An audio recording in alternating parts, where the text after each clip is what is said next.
It feels like AI progress is just relentless. One minute we're impressed by AI writing a decent email. The next, these large language models are, well, seemingly reasoning, integrating into everything we do. It's moving so Yes, fast. it really is.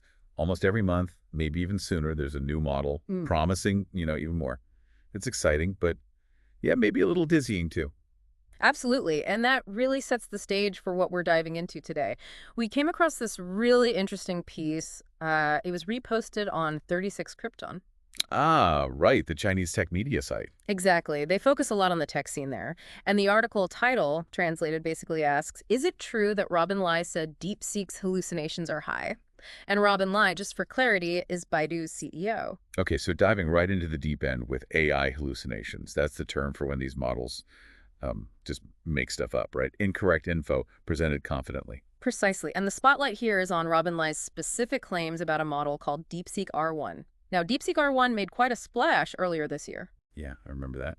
Big open source model out of China, right? Known for strong reasoning, especially in Chinese. That's the one.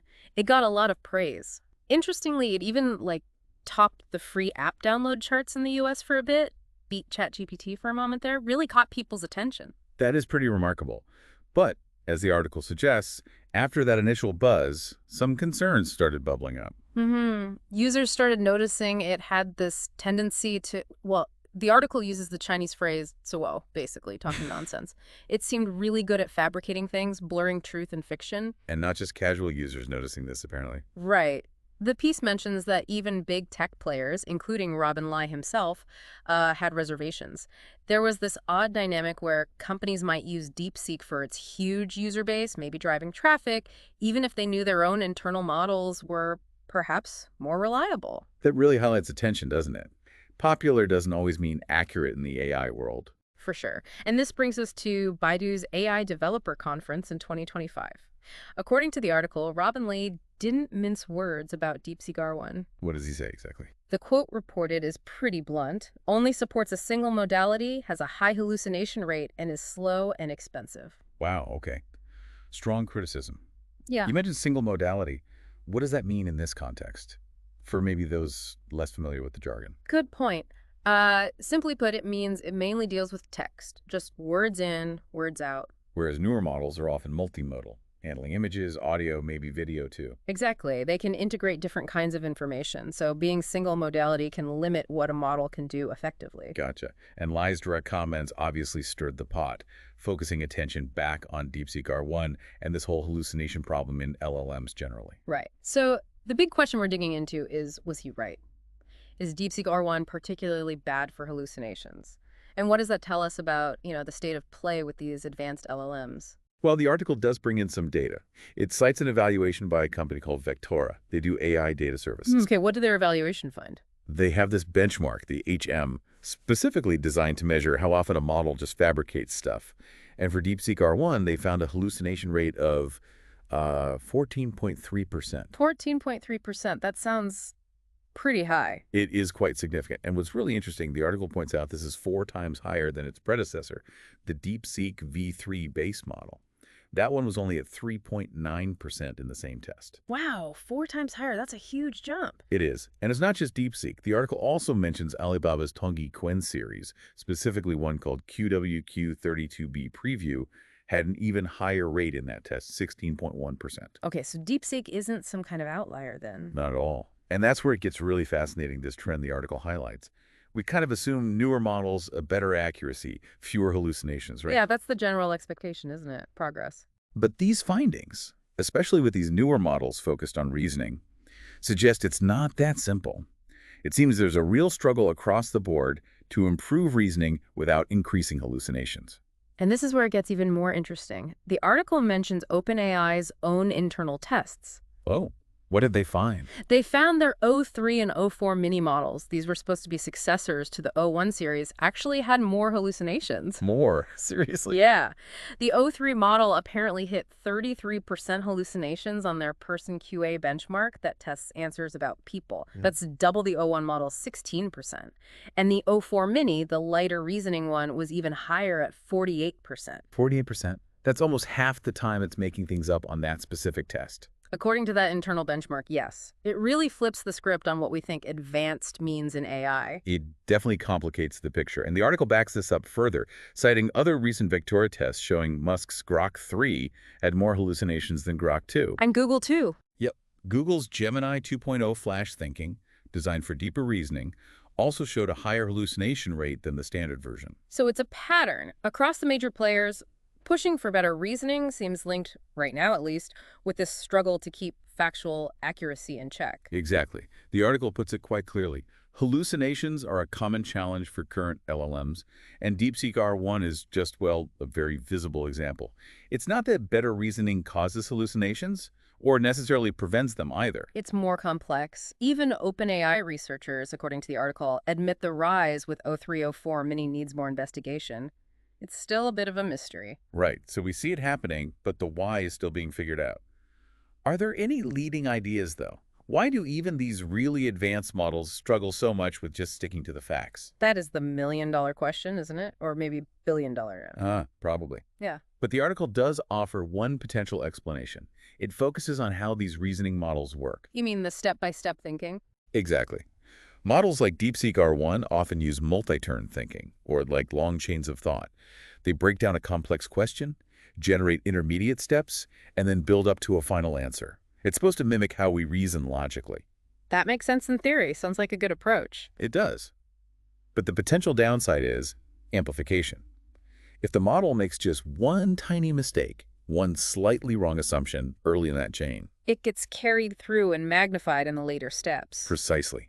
That small error can snowball, leading to a final answer that's way off base, a major hallucination. Okay, I can definitely see how that could happen. The very thing designed to make them smarter could inadvertently make them better. Fabricators. It seems possible, yeah. And the article also asks, why all the fuss about hallucinations now? Beyond, company rivalries. And the answer is? It's about us, the users. Apparently, there's a growing sense of unease among people interacting with these models day to day. Unease. Why? Because they're getting things wrong. It's more than that. It's because they've gotten so good at sounding convincing. They process massive amounts of data.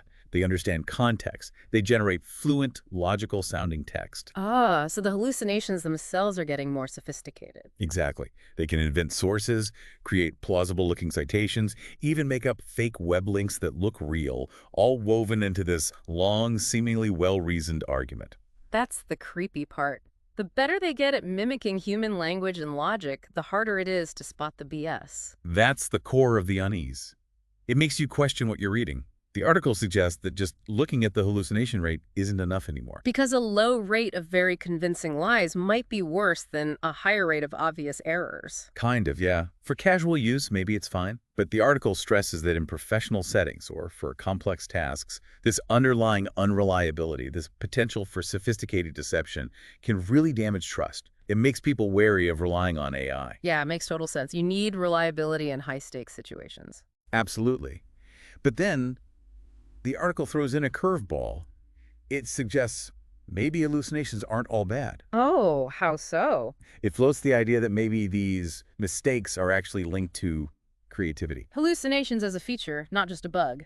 That's an interesting angle. So they're a problem for facts, but maybe have an upside. That's the suggestion. The article kind of distinguishes between, let's say, factual hallucinations, getting a fact wrong, and maybe faithfulness hallucinations, where the output doesn't quite stick to the user's instructions or the input context. Okay, so like going off script. Yeah, and sometimes that deviation, whether it's from facts or instructions, comes from the model, sort of, imagining things, going beyond the given data. The article calls it outside-the-box creativity. And suggests this is what separates LLMs from just being fancy search engines. Right. It challenges that idea that AI is only good for grunt work, low creativity stuff. And there's an anecdote about this. Yes. With a sci-fi author. Yes. Lou Sitzen, who wrote The Three-Body Problem. Apparently, he fed DeepSeek a chapter of his own work and asked it to continue the story. And? The result was reportedly stunning. So good, maybe even better than he felt he could have done, that it gave him this sense of, like, creative displacement, almost unsettlingly good. Wow. That's quite an endorsement, even if it's a bit intimidating for the author. It is. But interestingly, despite that feeling, Lou Sitzen apparently still sees the value. His reasoning, quoted in the piece, is that human brains have limits, cognitive bottlenecks, that maybe AI can break through. So he's open to being replaced if AI can achieve truly novel breakthroughs. That's what he says, though he admits we're not there yet. And it seems Sam Altman from OpenAI has expressed similar views, seeing potential creative upsides to the hallucination phenomena. So maybe these flaws are intertwined with the potential for genuine AI creativity. It's a provocative thought, Hmm. which leads to a really critical point the article makes. What's an acceptable level of hallucination? And the answer is, it depends. Pretty much. There's no single number. It's all about context, the specific application. For anything needing high-precision medicine, finance, engineering, or involving tricky ethical stuff, the tendency to hallucinate makes LLMs risky for commercial use right now. You definitely wouldn't want your medical AI confidently inventing a condition. Absolutely not. And philosophically, the article suggests this reflects our expectations. We often demand more reliability from our tech than from humans. True. We forgive human error more easily sometimes. So if we see AI just as a tool, maybe it'll always fall short of perfect reliability. But if we accept hallucination as like an inherent trait, maybe the focus should shift Shift to what? to teaching AI to know when it's likely hallucinating, Mhm. to distinguish fiction from reality maybe, to learn how to say, I don't know, instead of confidently making something up. That seems crucial.